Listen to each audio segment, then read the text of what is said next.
Hello and welcome back to the Avoid the Tyrewall podcast. Today I'm joined by a special guest, Louis Sharp. Louis, do you want to tell us a bit about yourself? My name's Louis, I'm from New Zealand. I'm racing in GB3 this year with Road and Motorsport. I did British F4 last year, I won that, and then so now I've made the step up to GB3 this year. So you mentioned winning the British F4 Championship. As the reigning champion, do you feel as though you have extra pressure on your shoulders this year? Maybe a little bit. To be honest, I don't really think about the pressure too much. I kind of just get cracked on with my job. Saying that, there are a lot of people in their second or third year in this championship who will be trying to go for the title, so considering I'm a rookie, they probably have more pressure than me. But no, I think if anything, actually having won the championship last year gives me good confidence and brings like kind of momentum into this season. So I know that I've won a championship before, so I know what it takes to win, so I can try repeat that again this year. Do you think that GB3 having radios this year will be beneficial? I think 100%. Having radios for the driver's point of view is a lot better. Obviously for a safety point of view as well, it's quite good. But like there's a lot of time like in qualifying, for example, if you've maybe done track limits and you don't know, having a radio when your engineer can just tell you you've done it, or like having information about like what position you're in and kind of stuff like that, I think it's good. And also the teams can then get the radio from race control, so if there's something like if there's an incident on track or something, they can also tell them and then the engineers report it back to us, so it's definitely a good thing. We were watching qualifying, I think the radio signals were messing with the broadcast signals, because it was like someone had helium. Which international round are you most looking forward to this year? To be honest, I think all three of them I'm looking forward to. I think Spa will be really cool. I was lucky enough to do a test day there at the end of last year. I'm also really looking forward to Zandvoort. And actually, to be honest, Hungary as well. I think Hungary's obviously a new track for the championship, so it'll be new for everyone. Obviously, there's not any testing on these tracks before we race there, so it's going to be tough. It's going to be about getting on the pace quickly, but I think that will suit us, to be honest. So I'm looking forward to all of them, but if I had to choose one, probably Spa. How did you get into racing? Yeah, I got into racing honestly completely by accident. So my dad was a rugby player, so growing up I was always going to be a rugby player, and that was the first sport I played. And to be honest, I don't play rugby anymore, but I do love it. I do miss it a lot. Rugby and racing were always my main sports. But you know, one day we were just driving home from a rugby game. We drove past the local go-kart track back home in New Zealand. I kind of said to my dad, well, this looks really cool, can we stop and have a look? Which we did. And then one of the club members asked me if I wanted to have a go. So I did have a go, and then from the very first time I hopped in a go-kart, I instantly fell in love with the sport, and I kind of said this is what I want to do with my career. Why did you choose GB3 as opposed to something like Formula Regional or Euro Cup 3? Yeah, I think the main reason is to stay with the team. Obviously it's my third year with Road and Motorsport, so we wanted to keep the relationship with them. Obviously I'm sponsored by Road and Cars who own the team as well, so that was definitely part of it. But obviously the cars are unbelievable. Obviously it's also a lot of them on British tracks, which I already know, and the competition's obviously really good as well. But I think the car's a lot of fun to drive, and I think it's probably one of the best cars still around. So I think that was definitely a big part of why we chose this championship. What does your workout schedule sort of look like? Yeah, I mean with all the when we're away testing and stuff, it can be tough. It's hard to be consistent, but on a week that I'm at home, I try to at least do something every day, if not 6 days a week, whether that's gym or going for a run or a cycle. I try to do something, so it can be pretty intense. There's not really any rest time, especially with all the travel. It's kind of like squeeze in as much as you can whenever you get a chance, but I do enjoy it. What is your dream road car? Dream road car? That is a very good question. I think the new Rodent F0 that they're developing and building at the moment, from what I've seen, that looks to be really cool. I've seen one back home in New Zealand at the Rodent facility, and it's pretty unreal. So I'd love to be able to drive one, love to get my hands on one.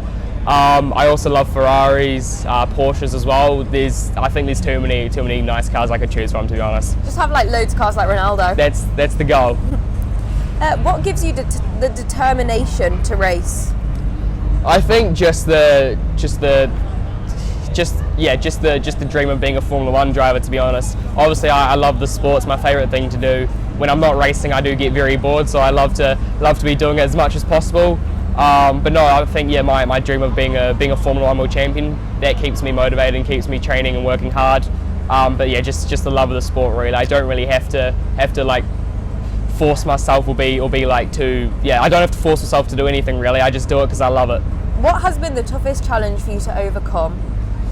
The toughest challenge, I think initially it would have been probably moving over to the UK. Obviously coming from New Zealand, most of my family are back home, my mum and my sister. It's only me and my dad over here at the moment. So I think moving countries and racing in a completely different car, which was F4 at the time, on completely different tracks was a big challenge to overcome.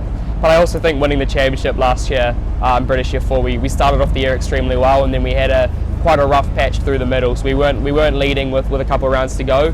So it was definitely tough to claw it back after that. But luckily after the mid-season break, when everything got equalised, all the engines got taken back, and everything was then even again. The pace was really strong. So that was definitely a tough challenge to overcome. Didn't you have to miss the first few rounds because you were too young?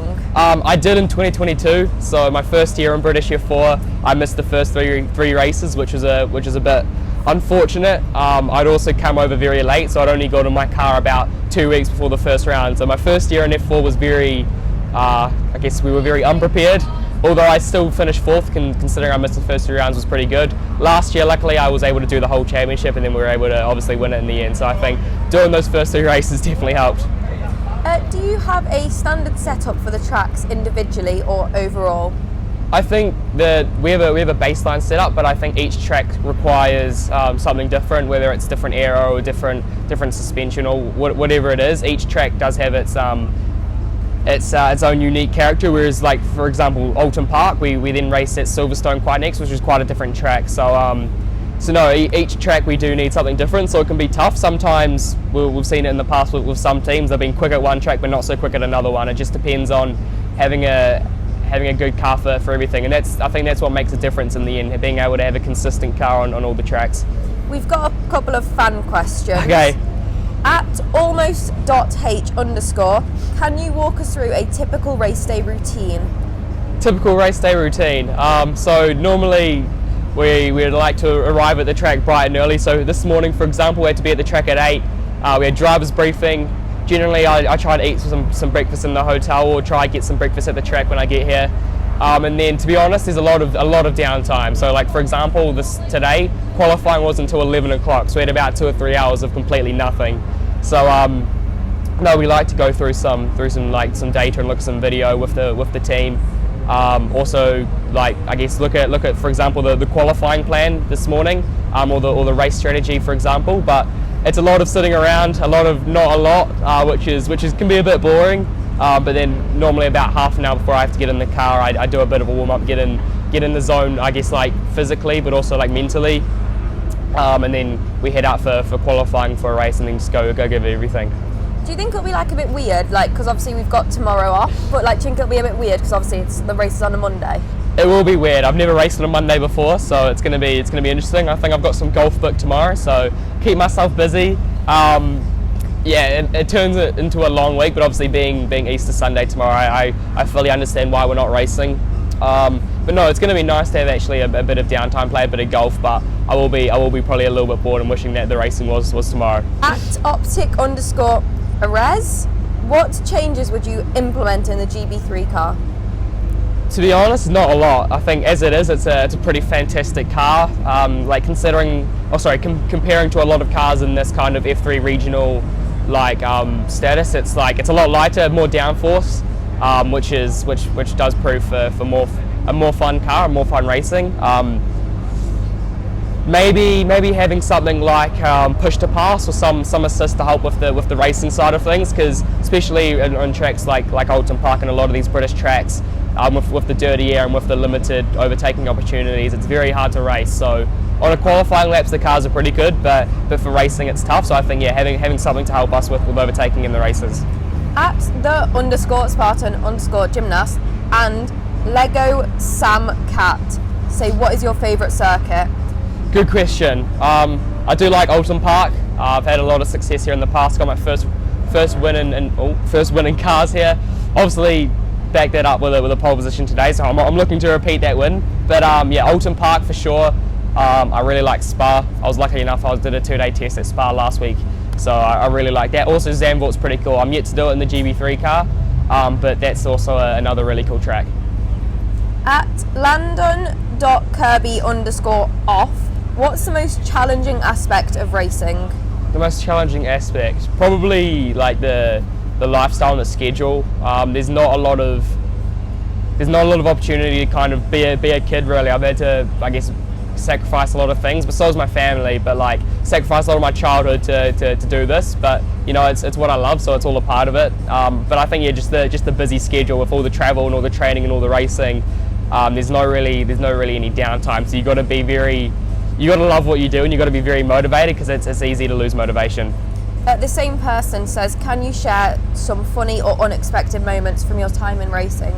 Some funny or unexpected moments. Let me think. I really don't know, to be honest. I think the most unexpected or funny moments would have come when I was go-karting. When my dad was a mechanic. He should not have been the mechanic. I've had multiple tyres fall off. I've had engines fall off. I've had chains fall off. I've had the whole lot. So I think they're probably. I mean, it wasn't funny at the time, obviously, but looking back on it, it can. I mean, me and my dad do have a laugh about it. So I think the most fun and unexpected moments definitely came from my dad was mechanicking for me. We've just got some quick fire questions. Porsche or Porsche? Porsche. Day race or night race? Night race. Clockwise circuit or anti-clockwise circuit? Clockwise. Petrol or electric? Petrol. Most famous person in your contacts? Have to be some of the racing drivers. Maybe Liam Lawson. Oh, that's good. Maybe Scott Dixon. A few of the Formula E guys, maybe like Nick Cassidy. Have to be some racing driver probably. Senna or Schumacher? Senna. Wet track or dry track? Dry. Would you rather win loads of titles and very few races, or win loads of races and no titles? Loads of titles and few races. Indy 500 or Monaco Grand Prix? Monaco. Looking at the car at the moment, obviously it's in Parc Fermé, it's been to the scrutineers and things like that. The tyres are covered in stones and things like that. When you go back onto the circuit, do they fly off and hit you in the helmet and things like that? Sometimes driving through the paddock, they can flick up and hit you, but to be honest, on the warm-up lap, all the stones and stuff do come off. So normally they're not an issue, but I've had hit it a few times. I've been driving and a stone's hit my hand or my visor. If you look at my helmet, there's a lot of stone chips on my helmet as well. So no, they do occasionally hit you, but most of the time it's okay. Yeah, you don't scrape them before you go back on the circuit. Not really. They kind of clean themselves up. You can. I mean, obviously there's quite a lot on there, so you'll probably the mechanics will scrape a little bit off, but the majority of them will come off when you're warming up your tyres. Do you have any mechanical input into the car? Physically, no. I don't necessarily like change any tyres or anything like that. I do have a bit of an input in terms of like setup, what setup gets put on the car, but in terms of actually physically doing myself, no, I don't. Thank you for watching this week's episode of the Avoid the Tyrewall podcast, and thank you to Louis for doing this interview. See you next week. Bye!